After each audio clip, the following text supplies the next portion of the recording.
thank you for allowing me to be part of this great study group tonight. I mean, I heard so much about the levels of spiritual accomplishments, the people that are learning together.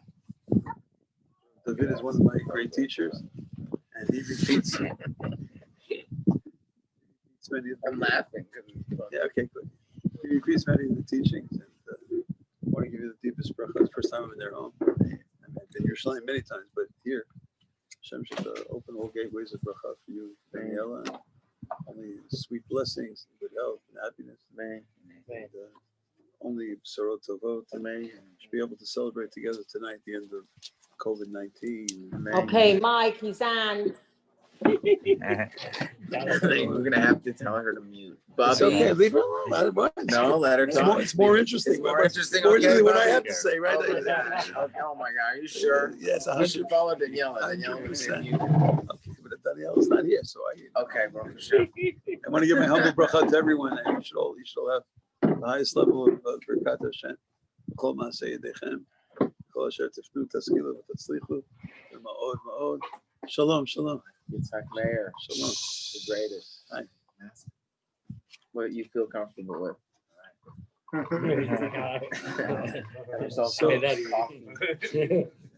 the Malabai told me that I should try to speak about the topic of Chesed, and that there's an interest on the part of the group of at least learning a little bit. And it's a topic, of course, which is the all-encompassing topic of Torah. The Chafetz Chaim in one place points out that the gematria of the word Torah, the numerical value of the word Torah, is exactly equal to the numerical value of the words Gemilut Chasadim. Exactly equal. So on a certain level, the spiritual, all-encompassing statement of Torah is Chesed. The Gemara teaches Torah Tchilata Gemilut Chasadim, Sofa Gemilut Chasadim. The Torah begins with Chesed, ends with Chesed. So you want to know what a book is about? You read a little bit at the beginning, you read a little bit at the end, in the middle. That's the whole book. And sometimes it's not that emphasized in certain places. I thought maybe we should spend a few minutes studying certain aspects of Chesed. Rishut Hara, Rishut Morai Rabothai, Rishut Balabayit. The question that I've often thought about and I've studied is the aspect of a bracha. The aspect of a bracha. It's always intrigued me. The Rambam writes that when you're about to do a mitzvah, you recite a bracha. That's standard practice in normative halakha throughout. If you're about to eat matzah on Pesach night, achilad matzah, achilad marar, in a few weeks with the help of God. Asher Kedushanim Mitzvotav B'Tzivanu L'Hadlik Ner Shel Chanukah. Asher Kedushanim Mitzvotav B'Tzivanu L'Shei Basukah. Asher Kedushanim Mitzvotav B'Tzivanu L'Shmo HaKol. We're always saying bracha before we do a mitzvah.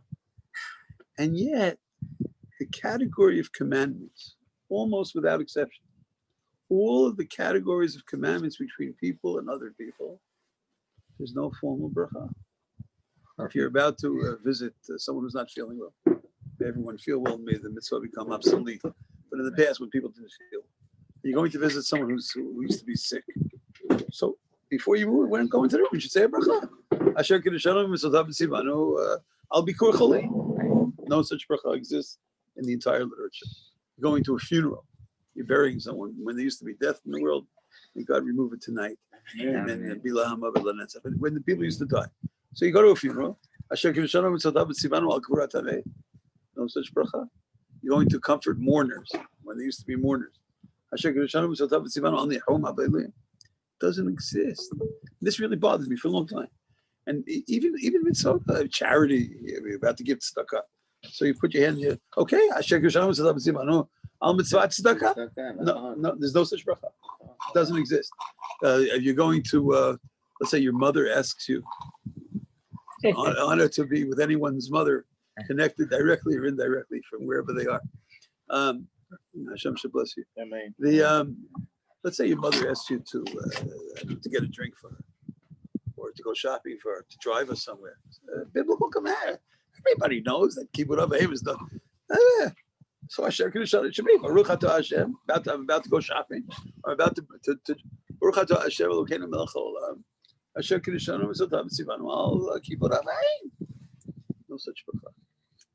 And I was intrigued by this topic because someone wanted to suggest, I think erroneously, you see, it's not really a mitzvah, the mitzvot, the real mitzvot, on the Tilat Yadayim, we recite a blessing on the real Asher Kedushan Mitzvotav Tzivanu Al Mikra Megillah. But these mitzvot, Letatef Batzitzit, Al Mitzvah Tzitzit, Laniach Tefillin. And when someone said that, it was so troubling to me. I knew that it's just like, so far from true. It can't be. It's just, it's contraindicated to everything which I know about Torah. It doesn't matter what I know. It's contraindicated to, I think, the entirety of Torah to say such a thing. And therefore, I'd like to share several responses to the question of why there is no formal bracha on the fulfillment of commandments between people and other people. According to one school of thought, any time where my fulfillment of the commandment is dependent upon someone else, I can't say a bracha. Let's say, mishloach manot, I'm sending someone a food gift on Purim. Well, maybe they'll accept my chocolate and my wine. Maybe not. They'll throw it back in my face. Maybe the poor person, they reject it. And they accept it at least. But I mean, let's say I'm going to the hotel and I give someone a donation. They don't like the donation. When you give me $1, so some say that's the explanation. I don't think that's really, it doesn't follow that way with burying dead people. Usually they're not. You can't possibly reject the chesed. It doesn't seem to fit. But there are those who wrote such an approach. Some say we don't want to say brachot. We don't want to objectify people. Like you're the object of my blessing. Especially since so many of the blessings between people and people have something to do with a difficulty or stress that someone's going through. They're not feeling well, or they need a favor, they need a donation. So I don't. That's not the place we want to say. We want to say brachot. There is an approach. There is an approach that's suggested by several of the commentaries. Amongst them, the author of the Aruch HaShulchan, Rav Yechiel Michael Epstein, and his son, Rav Baruch Epstein, the author of commentary Torah D'Milah. They want to say something which is fascinating to me. They say that all of the brachot, the nusach bracha is Asher Kiddishanu. That's not the way it's pronounced. It's pronounced Kiddishanu, but for the purpose of study, we'll put the emphasis on the wrong syllable.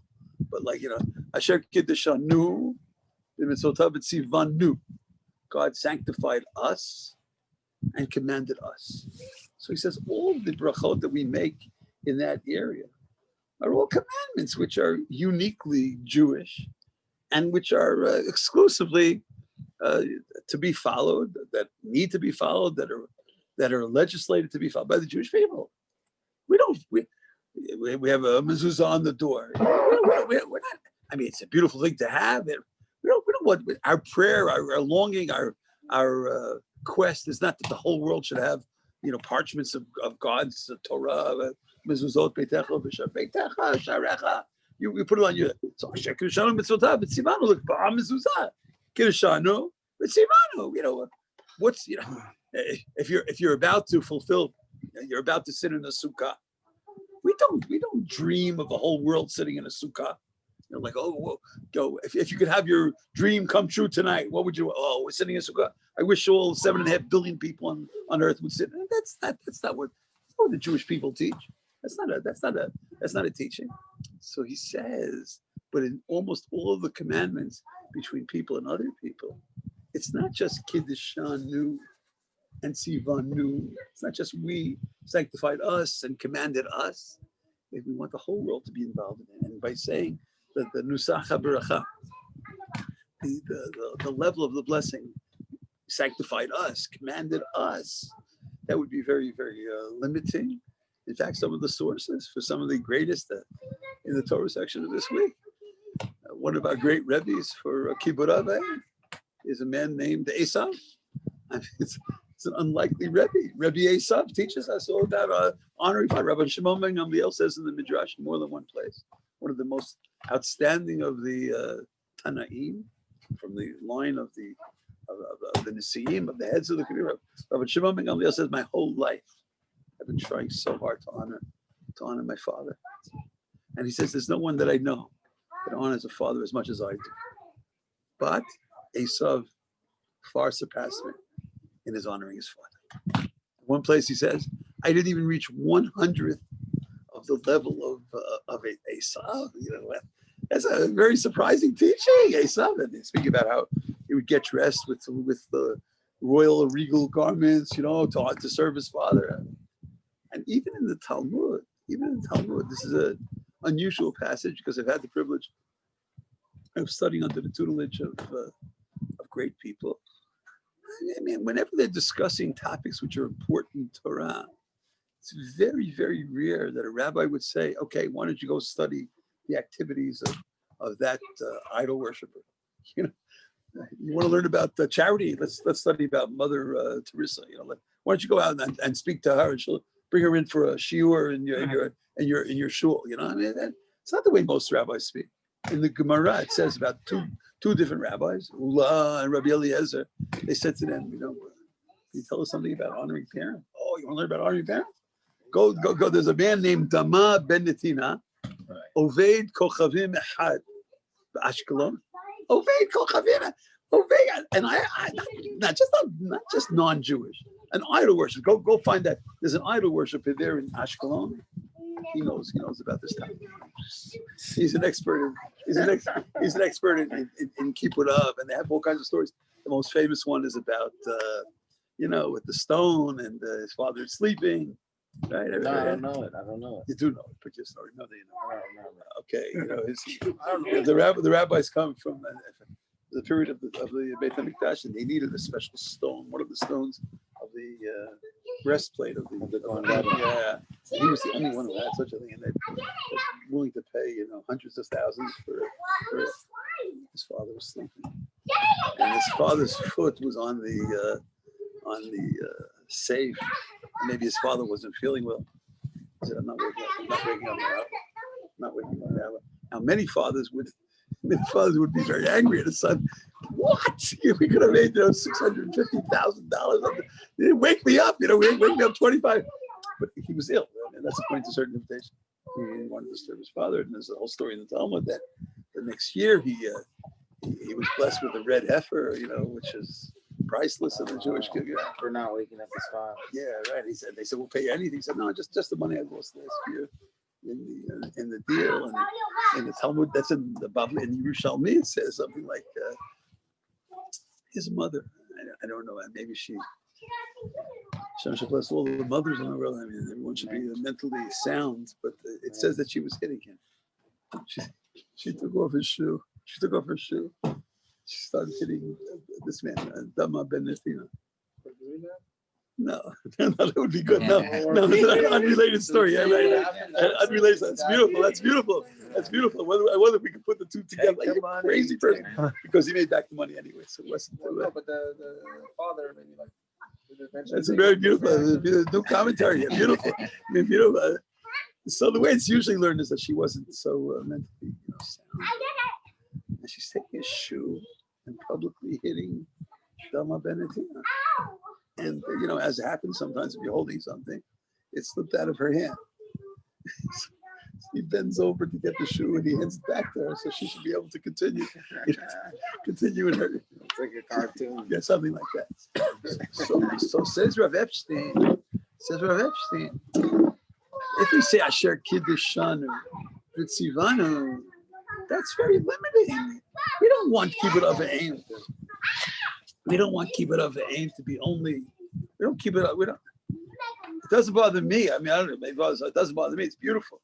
I just got some comments. People saying that they can't hear. With all due respect to the comments, we view it as background music. I mean, it's just like it helps us. It's beautiful. Yes.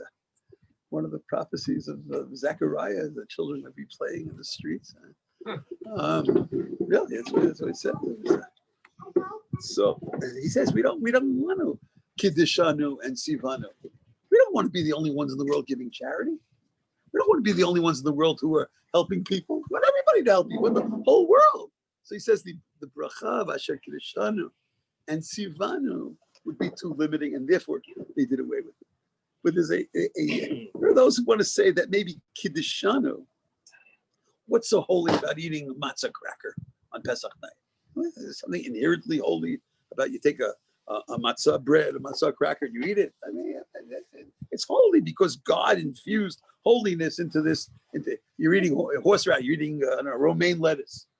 Okay, it's delicious. It's wonderful. Maybe it's healthy. According to many people, but what's holy about it? Asher kiddishanu b'mitzotav v'tzivanu al achilat marar. It's holy because God designated as something holy. There's no inherent holiness.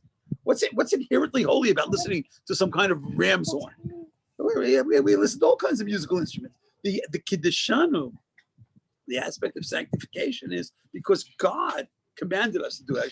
Kiddishanu v'tzivanu. But he says, according to a different school's thought, all of the other commandments already are kedusha, already sanctified. It is holy. It's a holy action, even without the formal commandment of God.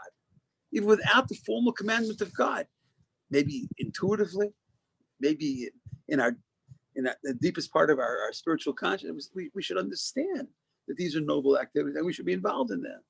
You don't need a commandment of God to tell you this. It should be something which comes to you almost naturally.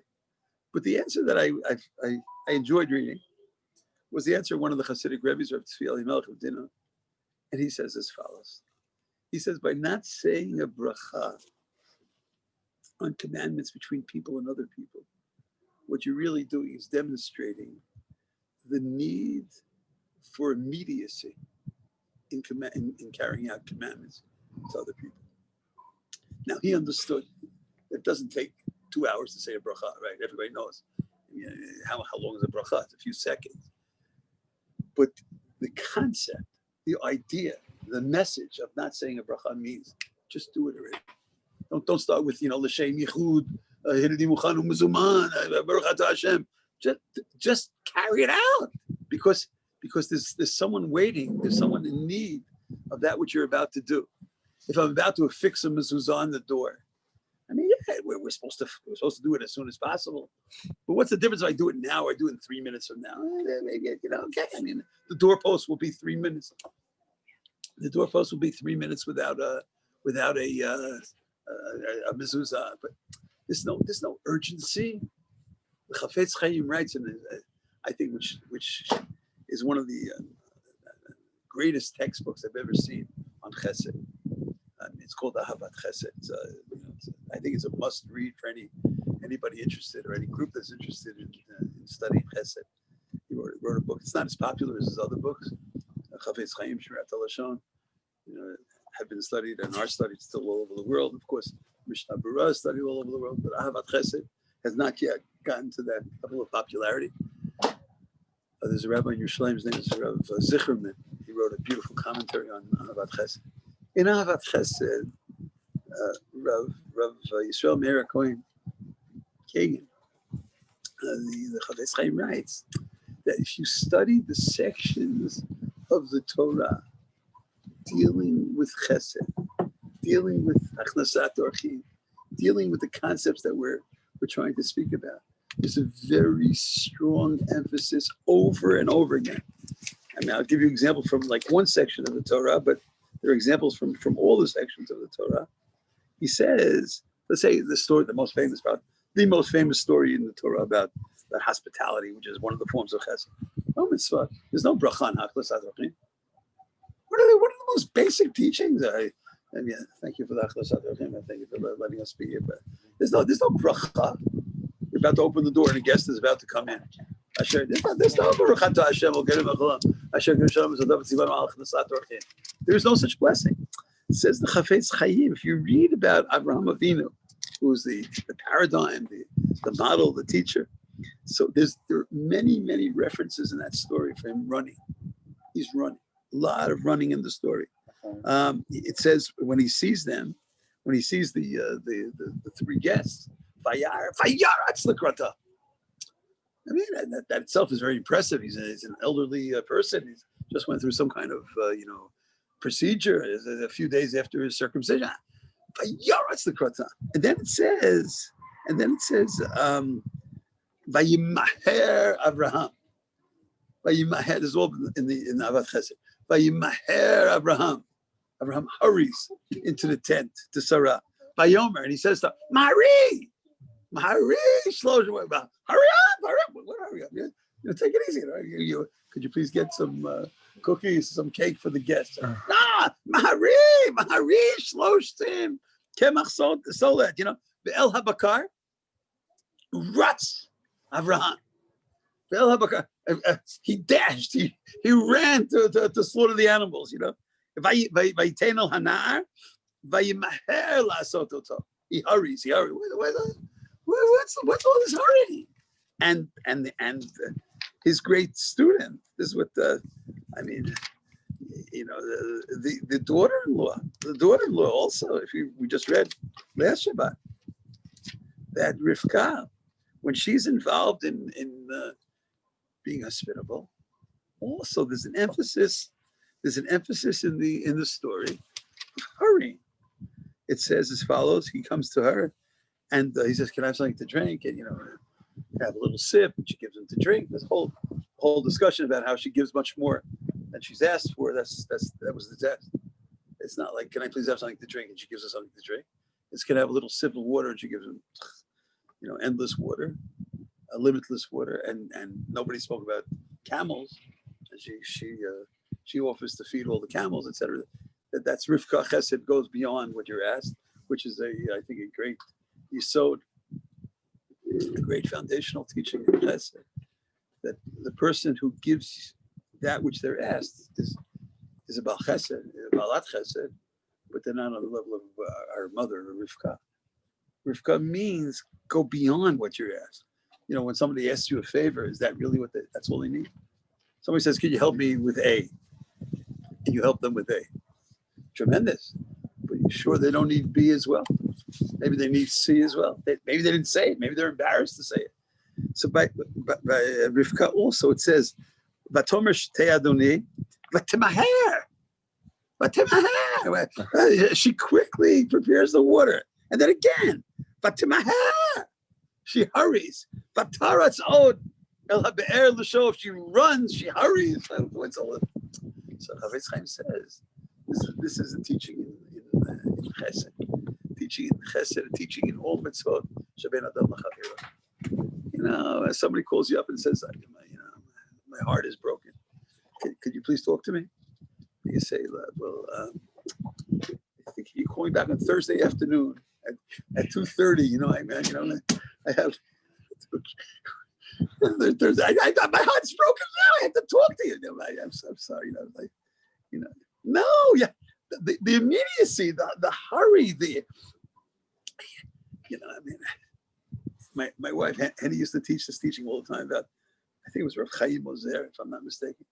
And he says, let's say someone's studying, and may all the people studying be blessed. It's a great thing they're studying, right? They're studying. And someone comes over and says, it was just rejected. I was just ejected, and I really need to talk to someone. And the person says, no, I'm sorry, I can't close my sefer. I can't close my chumash. I can't close. I'm learning. I'm so sorry. I can't close my Gemara. I'll talk to you later. So Chaim Ozer said, and he told much better than me, but Chaim Ozer said he should know that his Gemara has been long closed because he doesn't understand anything he's reading there. But, said Rav Chaim Ozer, let's say you study. You study. Someone comes over and says, please, I really need help. I really need you. And you close your book and you go to help them. Your Gemara is open the whole time. Because that's what it says here. That's the teaching of these books. That's what it's about, So the Chafetz Chaim writes, and with feeling din of chidush on a bracha, we can't start saying brachot, not because of the few seconds that it takes, but to teach a person. Oh, so why is there no brachot? Oh, because when someone needs something, when someone's hungry, okay, come back for dinner. It's now I don't know 7:00. Come back for dinner at 8:30. Yeah, maybe yes, maybe no. Who knows what'll happen to them for the next? I understand there's such a thing called order and times and schedules. I mean, I've heard of that, but there's a story in the Gemara. I think I prefer not saying the rabbi's name, but it's in Masechet Ta'anit, so you all study it. Maybe you all know the story, but there's a story in the Gemara about one of the greatest rabbis, really one of the most outstanding rabbis. And someone comes over to me and he says, Rabbi, my partner is saying, please, I need help. I need something, I need something to eat. I need something to drink. He says, sure. Let me just unload the line we got up to. When? Today? Today. Amazing. Okay, that's not planned. That's not who Mish comes. That's right. Well, Today's teaching, really? I mean, tomorrow. Really? Tonight. Yeah, beautiful. Right away. Beautiful. So he says, okay, let me unpack the. I have to. There are donkeys laden with packages. That would be the equivalent of someone comes over to you into the car and says, "Can I have something to drink?" You say, "Sure, but just let me carry in the. I just went shopping. I have to carry in some. So he unloads the donkeys, and the man dies. Now, I don't know if it's starvation or it's dehydration. It's a very powerful lesson, and that's a yesod. That's a yesod in the whole teaching of chesed. That sometimes it happens all the time with parents and children. I hope God blesses all the parents and all the children. But sometimes it happens that a father asks a son or a daughter for a favor. Sure, yeah, sure, but I'm busy right now. I'm working on a report. I'm watching a video. I'm on the phone with my friend. I'll surely do it. Now there are times maybe where it's not that terrible, but there are surely many times that it's that immediate response that makes all the difference. It's the immediate. No, please, I need you to go to the store for me right now. The cleaners are closing. I need that shirt. I have nothing to wear tonight. Can you drive me right now? I'm late for the wedding. I'm late for the office. Yeah. Soon. So maybe the emphasis on immediacy is symbolized by the fact that we do not say it. We want to just get to the action right away. And I am very touched by the fact, you see, when we learn, and I'm sure this is true of all the people, of all the great teachers and all the great rabbis, but someone, let's say the Chafetz Chaim, when I read this teaching of his, and then independently I read that in the Chafetz Chaim's house, it was. I live in a place called Malot Afna. You're all welcome to come visit. And with COVID, but hope it'll be over. We try to have social distancing. But whatever you want, you're welcome to come visit with us. So when I first moved into Malot Afna, Baruch Hashem, more than 40 years ago, there was an elderly man living in the next building who spent a great deal of time in the home of the Chafetz Chaim. That's like a living tradition. He was probably about 80 something years old when I moved in 40 years ago. He doesn't live in this world anymore, but I spoke to him a lot. It's really nice, like when you feel like a living connection to it. And one of the things that the Chafetz Chaim did in his house, it's very nice. You can write books, do as I say, not as I do, right? Right, whatever I run, right. He said that when he had guests, and I read this in his biography also, several biographies of the Chafetz Chaim, in many, many traditional homes, as you know. The Friday night meal begins with, Shalom Aleichem. Some people sing Shalom Aleichem, each stanza 3 times, 3 times. And some places they say Ribon HaOlamim, and then many places they say or they sing Eshet Chayil. When the Chafetz Chaim had guests, especially when he had hungry guests, poor guests, So it's recorded. This is a documented story. It's not fictitious. So he comes to the table. Okay, everyone, we're saying kiddush. We're saying kiddush. He says kiddush. They wash. Gives out some fish and some salad or something like that. Shalom, shalom aleichem. So his student. What is this? What is this? He said, angels. Angels are not hungry. Angels are not thirsty. But you see that person over there. You see that person over there. They need something immediately. No time now to sing. No time now to sing Eshet Chayil and to sing. You'll be Machmir. We'll sing it 3 times. Shalom Aleichem. The guy hasn't eaten in 3 days. He's starving. He's a homeless man who is waiting. You don't say a bracha because there's no time for a bracha. And even in his writings, even in his halachic writings, it's so beautiful. So I had a great Rav, a great Rebbe. His name was Rav Moshe Leiter. He's one of my closest teachers.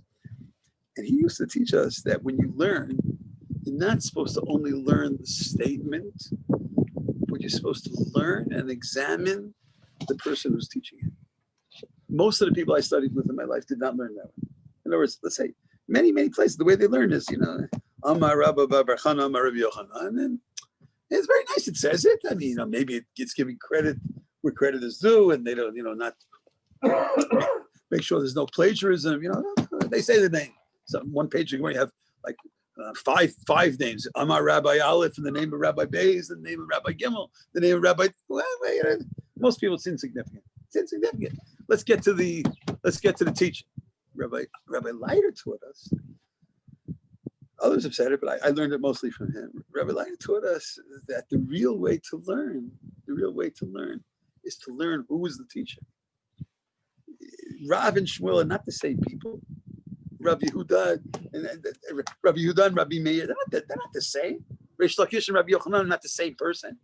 And if you could develop a certain level of understanding of who they are and associate their teachings in many different places, in let's say in rabbinic literature, then you get a better understanding of their teaching. This was an eye-opener for me. There was a time in my life when I'd study Gemara, and right next to me on the desk would be an encyclopedia of, let's say, Rabbi Hyman has a Toldot Tanaim V'Amoraim, like a encyclopedia of personalities in Talmud with many statements about either the life story of each one or many, let's say, tens of teachings of each of those rabbis. Can you see a thread that goes through them? If you've ever been close to any rabbi or any teacher, you know that they're not the same. They're not the same people. Even if they're teaching the same Torah, they're not the same people. This rabbi will be emphasizing this aspect of the story. This rabbi will be emphasizing this aspect. This rabbi. So, and to be able, l'shitato, l'shitate. In other words, that there's a running connection between all the sources. It's fascinating. Art School recently put out, I think in the last 2 years, I don't know, they put out something called Introduction to the Talmud. It's a separate volume called Introduction to the Talmud. And in it, it's a very beautiful book. In it, there are tens and tens of pages of biographies of the major personalities of the Talmud. It's beautiful. So you're studying. Oh, who are we studying today? We're studying today about Ula. Oh, let's read something about Ula. Ula.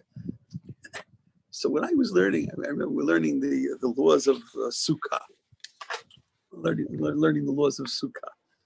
Now, I hope there should always be beautiful weather for all the Shalosh Regalim, especially in Eretz Yisrael. There's one midrash that says that really the 8th day of Sukkot was supposed to be 7 weeks later. It's just like Pesach has 7 days, and the 8th day is, and the 8th day, so to speak, is 7 weeks afterwards. So that's the way it was supposed to be for Sukkot also. But at a consideration for the fact that would be right in the middle of the rain season. All the experts in Masechet Tanit, yes, I made it. So God said, okay, we'll make Shmini Atzeret right after the 7 days.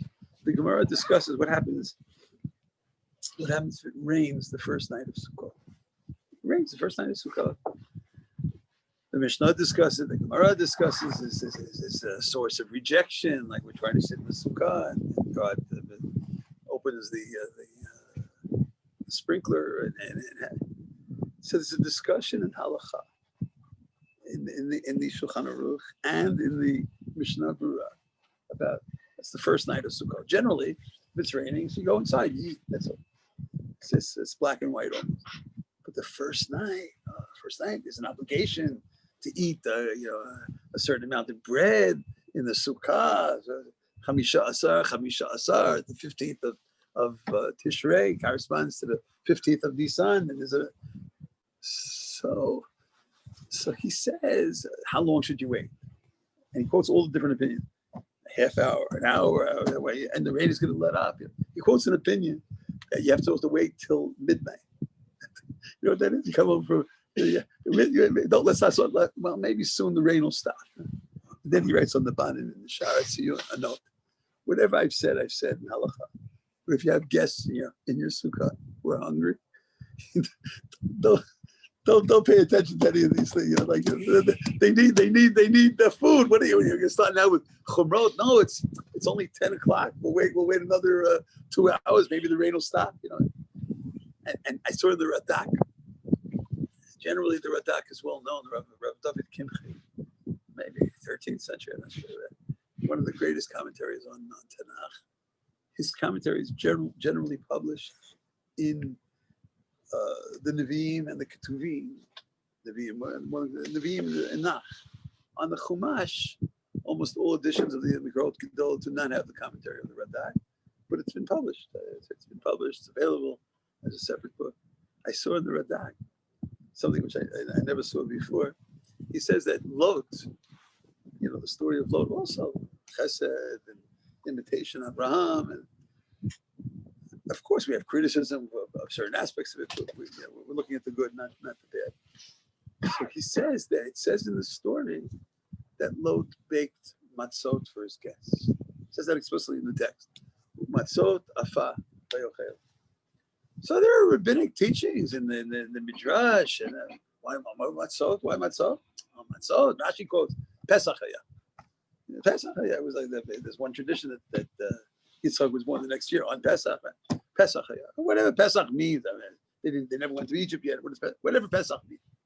The Radak says, you know what? You know why he baked matzot? He said when someone is hungry and you want to give them something to eat right away, it takes a while for the dough to rise. If you're going to make regular bread, but matzah bread, you put the flour and the water together, and you bake it immediately, and you can give your guests something to eat. So there's no bracha. There's no time for brachot on these mitzvot. I was privileged to hear a little bit of the funeral last week of Rabbi David Feinstein. Was, one of the greatest rabbis in the United States, Rebbe Moshe Feinstein's son, and his grandson spoke. And what he said was so touching to me. I don't know his name.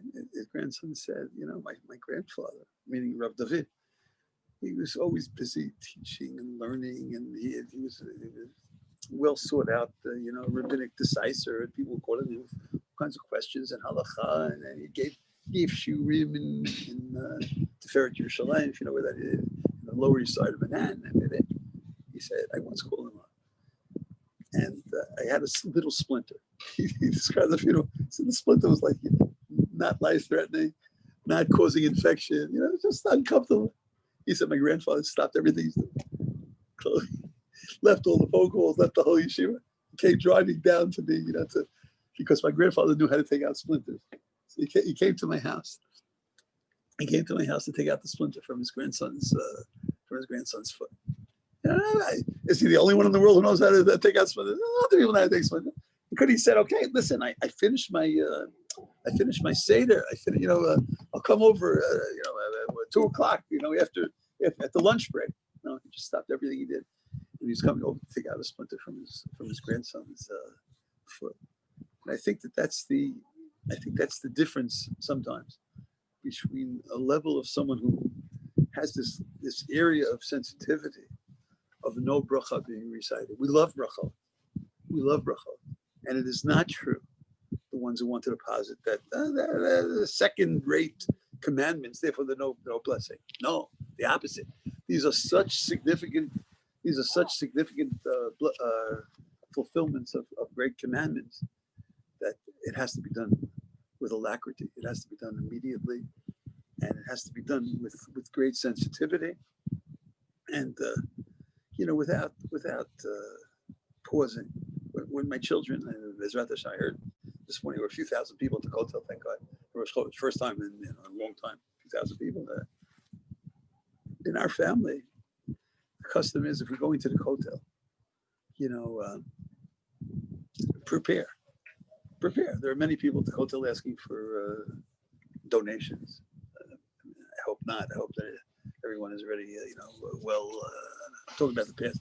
I'm not talking about the present and the future. But in the past, many people asking for donations.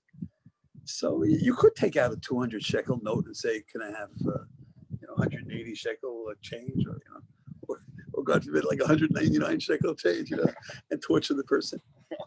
In our family, the custom is, this was Henny's teaching. You go into the hotel, prepare a whole pocket. How much you want to give? You want to give them each one a shekel? So take along, I don't know, 50 individuals, 100 shekels in your pocket, loose. It's torture for a person. The people there are asking for donations. Can I please have change of 20 shekel? Yeah, that's legitimate. It's beautiful. You want to give them 5 shekel? So walk into the hotel with 5 shekel in your pocket. Why? Because that's immediate. And the immediacy is all the difference and I'm not, I hope it's not too harsh to say this. I'm not criticizing, but it's painstaking for someone to please give me change. And if it's a surprising kind of event, okay. So I wasn't prepared. But if you're going to the hotel and there are people going to ask you this, so prepare in your pocket. The Gemara tells a story, and I guess this will. What time is it? We should end, right? Yeah, can we do 10 minutes of questions, maybe? You could do even 11. All right. The Gemara tells a story in 2 different places. One is about Mar Ukva.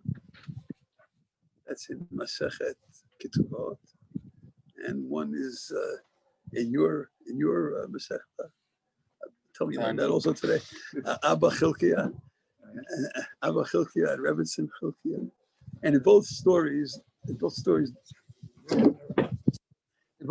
the woman. I mean, they were great men. Abba Chilkiah was one of the outstanding, Mar Ukva was an outstanding expert in giving charities. Many stories of the Gemara about Mar Ukva's charity. And it seems, the details are not important at the moment, it seems from the stories that Rebbetzin Ukva and Rebbetzin Abba Chilkiah, Hashem should bless you. Thank you. Amen. Thank you. Very sensitive. I love sensitivity. Let's say someone needs someone needs a tissue. You can say, okay, afterwards I'll get him some tissue. Thank you. You always get what you need immediately, happily enough. Yeah. So in both those stories, there's an indication that the Rebbetzin was answered more than the rabbi. Abba Chilkiah, they would always come to Rabbi Abba Chilkiah to pray for rain, as you'll study in the Masechet. They'd all come to Abba Chilkiah, and then there was a time where there was no rain, and there was Abba Chilkiah praying, and Rebbetzin Abba Chilkiah praying, and the rain came in her merit. The rain came in her merit. And there was a problem with Mar Ukva and Rebbetzin Ukva, and they were running away because they didn't want to be identified. And Mar Ukva was suffering. The Rebbetzin Ukva was protected. So the Gemara says, why? Like, what did they have over their husbands? I mean, they were married to great people. The Gemara says that the husbands gave money to poor people. It's wonderful to give money to poor people, but you can't eat money. I mean, a $100 bill may be very significant, but it's not very tasty. It's surely not very nutritious. So the husbands would be giving money, but the wives would give immediate gratification. They came to their houses and they gave them food, they gave them drinks, because that's the secret of Chesed. And we hope that as we study about hurrying to do good, there's a verse in the book of Yeshayahu. Hashem, I, God, in its time, I will hurry it. it will hurry. So the rabbis in one place in Sanhedrin, they say, well, is it hurried or is it its time? So according to one interpretation of the Gemara, it depends. If we merit, it'll be a hurried redemption. If not, it'll happen in its time. But the simple interpretation of that text is, Ani Hashem be'ita, when the time is, I hope it's tonight, Achishena, it'll happen hurriedly. And maybe one of the ways to get redemption for the Jewish nation, for the whole world, is if we hurry to redeem others, and God will hurry to redeem all of us as well. Thank you so much. Thank you. Amen. Thank you, So say something. I have a question. Yeah, please, yeah. I have a question about. Start I there. have two questions and one hara. One of the questions. First question was about where does Rebbe think that? Don't call me Rebbe. That's I said, my name is Mordechai, and you is fine. You. Nice, okay. I want it to be like David Ben Chaim. Just So where does mitzvahs nisuin fall? if you noticed when I said almost all commandments, right. I purposely gave that proviso because there is a bracha that said under the chuppah, Asher kiddishanu b'mitzvotav, v'tzivanu al ha'arayot, v'asar lanu et ha'arusot, v'yitir lanu et ha'nesuot lanu ha'yidei chuppah v'kiddushin, Baruch atah Hashem v'kadesh amo Yisrael ha'yidei chuppah v'kiddushin, which sounds like a brachot mitzvah. And the reason why I avoided that topic is because there are Rishonim who say it's not a brachot mitzvah. It's not a bracha that fulfilled the mitzvah. Is kiddushin a mitzvah, or is kiddushin a hechsher mitzvah? Is it only because it's leading up to a relationship which can produce children? Which that's the commandment. Is a commandment just to get engaged? So I accept the comment. I don't have a good explanation. If it really is between a man and a woman, which it seemingly is, then that would be an exception to this rule. I think. If that's why I said almost all. Actually, I don't even know of another. I don't know of another example. But yes, that's what I was thinking of actually when I said almost. Maybe you don't rush to get married right away. Or are you really doing her a favor? But I think that if you're ready at the wedding, yes, you're ready at the wedding. Man, okay, maybe until you got there, you could take your time. But like, you have a hall full of. I was talking about before COVID. There's like several hundred people standing there. Should I get married? Should I give it? Well, I mean, maybe there's someone out there who's a little better. I mean, like I didn't meet everyone in the world yet. That's not the time for such. Maybe it is Benadul Makom. It could be. It could be. That's what I'm saying. It could be. I mean, what's the mitzvah of kiddushin to lead a certain kind of elevated life? Maybe a certain kind of. And you don't wish it upon the guy. I'm just. I don't know. I mean, it says in the Torah, Al Kain Yazavish, et Aviv et Imo v'Davak v'Ishto v'Yulu Basar Had. Before any Jew is mentioned, that's right in the story of creation. Okay, that was the hara. That was the question. No, that was the question. The second question was, What's a hara? The hara was maybe we said Pesach. Rashi said Pesach. Rashi said Pesach maybe because Pesach that we left in a haste. Yeah, beautiful. The whole idea of Pesach is kivachi pazon, right? The whole idea of matzah. The Midrash says ushmartem et hamatzot, and the word matzot in biblical Hebrew. The way we write it today is, and then we spell mitzvot, then zari vav tav. It's spoken Hebrew today because we don't write with vowels. But the biblical spelling of mitzvot is the same spelling as matzot. And the Midrash teaches ushmartem et hamatzot al tikrei matzot ela mitzvot. Mitzvah haba liyadecha al tahamitzena. If you have an opportunity to do something good, do it. It's the same way. The same way if you have matzah dough, bake it. Don't let it sit around. So too with a mitzvah opportunity. Yes, it's correct. Absolutely. It's a form of Pesach. My last question was about Hachnesses Orchem. Okay, so I lived in the old city, and I was able to do awesome Hachnesses Orchem. Hashem should bless you. I lived in Nachlaot, and I was able to do a little less in the old city. The farther I get from Har Bayis, the less Hachnesses Orchem opportunity there is, it seems. And here I'm going to let you know I can have over a family, but I'm wondering, is that does only apply to you're hungry, or does it apply to hosting a family who you're not really doing, who's doing who a favor, and and also just how to deal. First of all, with I don't think that the success rate is measured by sizes and numbers and people. Okay, yes. I think a person could have 1,000 people and be on a lower level than the person who's making it as having one person, and that one person they're making an impact on the other, on their life, and the 1,000 people, it was very nice. They had some chopped liver and cocoa, and I ate a piece of chicken. But I don't think we measure things. The Rambam writes this in his laws of repentance. He says, there's a certain kind of reckoning and accounting about good deeds and bad deeds. Don't think it's like, okay, I have 4.5 brownie points, and now I lost 3.5 points. There are different ways of calculating this. I don't think numbers is the only game here. Secondly, I think that the Chafetz Chaim writes explicitly in the book that I quoted before, in Ahavat Chesed. He said it's a mistake. It's a mistake to think that Hachnasat Orchim is about bringing in poor people. He said Hachnasat Orchim. The Gemara says that one of the differences between Chesed and tzedakah is you can't give tzedakah to a rich person. You can buy them gifts. You can buy them many gifts, but it's not charity. You can only give tzedakah to an ani. But Chesed, Gemilut Chasadim, Bein La'aniyim, Bein La'ashirim. And he says explicitly that yes, there are many people in need of Hachnasat Orchim. I mean, some of the greatest people in the world. I mean, everybody. I would say probably everybody in the world needs Hachnasat Orchim. Either because they're lonely, or because family members are away, or because they're not at home, or because they need a certain boost. And Hachnasat Orchim is a wide.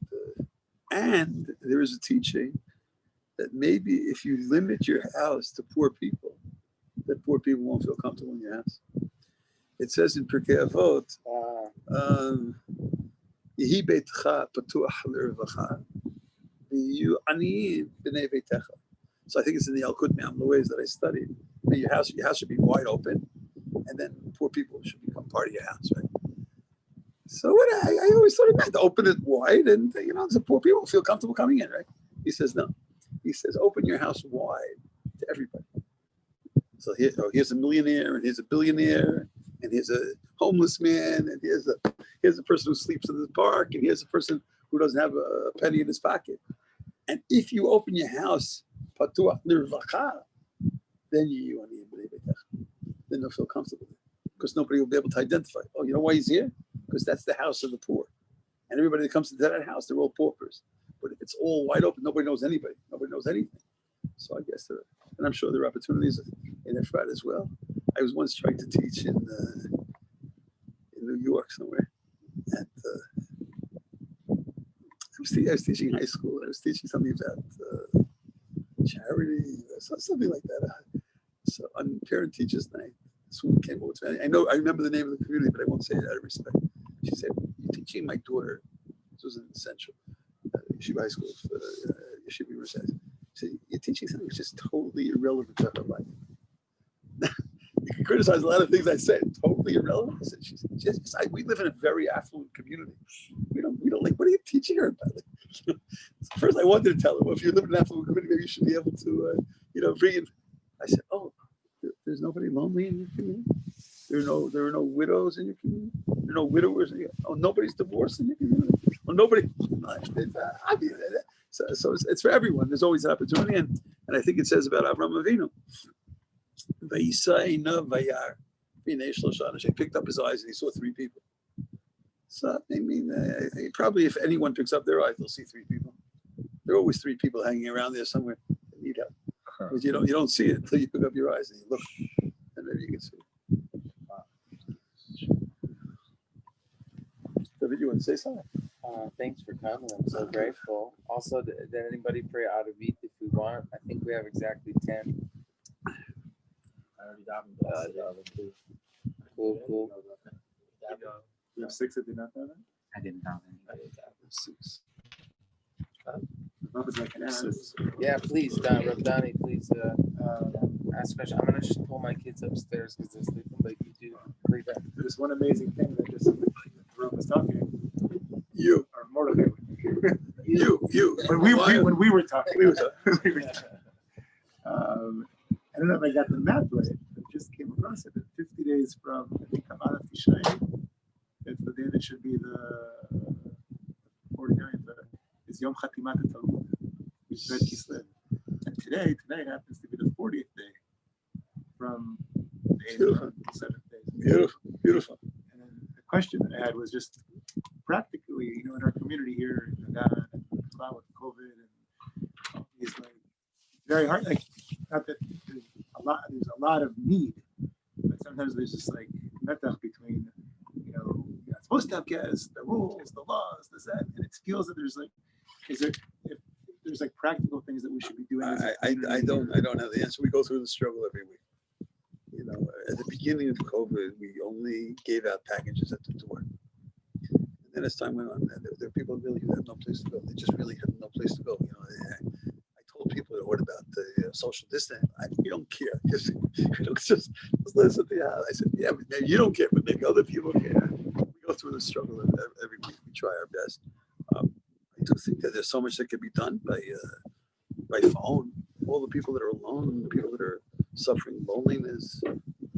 I think there's a way of expressing care and love by dropping off something at someone's house. It's not the same as inviting them to your house, but if you drop off a package on Friday afternoon with the love note of how we're looking forward by next Shabbat to be able to have you in our home.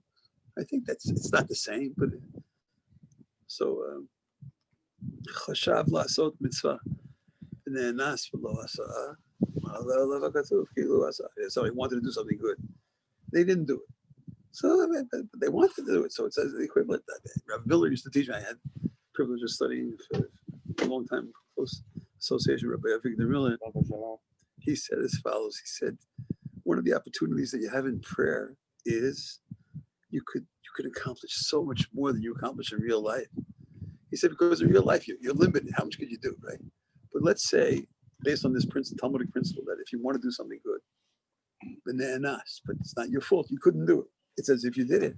So he said, let's say you say, so mechnu for me. God, there's so many people in the world are falling. They need help. God, please help them. I want to help them, but I can't help all the noflim in the world. Ufei cholim. I want to help all the cholim. Matir asurim. I want to help all the people who are bound. I want to help all these people. So he says, if you really mean it sincerely, is a form of accomplishment. So I guess this is the time to really check whether you really want it. I mean, he told us he studied in Slobodka. He was an American, but he went for a few years to study in Europe, and then he came back. He said in Slobodka, the teaching was when you say something, you say good morning to someone. He told us many times. He said, when you say good morning to someone, so do you really care whether they have a good morning or not? Good morning, good evening, Shabbat Shalom. You care whether it's Shabbat Shalom or Shabbat Milchama. Wait, Shabbat Shalom. Yeah. So he said in Slobodka, the teaching was from Rabbi Finkel, who was known as the Alter of Slobodka. He said, after the person walks away, you just said, Chodesh Tov to Mr. Greenberg. Mr. Greenberg he left. He said, it's 2 blocks away. Say it again. Chodesh Tov, Mr. Greenberg. And then you could check whether you're real or not, because you're not trying to impress Greenberg. He doesn't hear you, right? And they tell stories. He told the stories about they're walking down the street, and they pass Cohen's house, and he says, good morning. The rabbi of Shabbat, good morning, Mr. Cohen. What do you mean? Mr. Cohen's not here. No, that's his house. But he's not home. I don't care if he's home. I don't care. Wherever Mr. Cohen is, let him have a good morning. So I guess that's one of the ways of doing it, just like praying for these people. Thank you so much for listening. Hashem should bless you, man. Chodesh Tov and Chodesh Mubarach and Malay Simcha and Brachot and everything. Thank you.